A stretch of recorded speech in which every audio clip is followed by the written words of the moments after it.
Okay guys, hari ni Aman nak share sikit mitos pasal easy bar ni. Apa sebenarnya fungsi easy bar ni guys?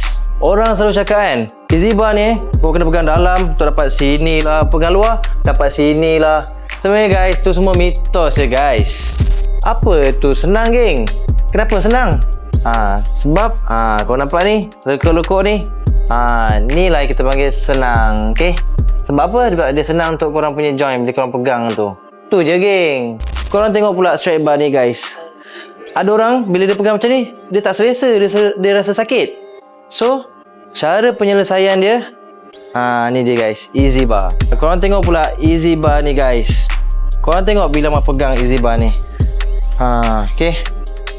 Joint Amal punya wrist pun tak rasa sakit. Okay, rasa selesa. Itulah dia sebenarnya fungsi sebenar easy bar ni guys. Okay, untuk keselesaan korang punya joint. Bukannya korang pegang rapat korang kena sini, korang pegang luar kena sini. Bukan guys. Okay.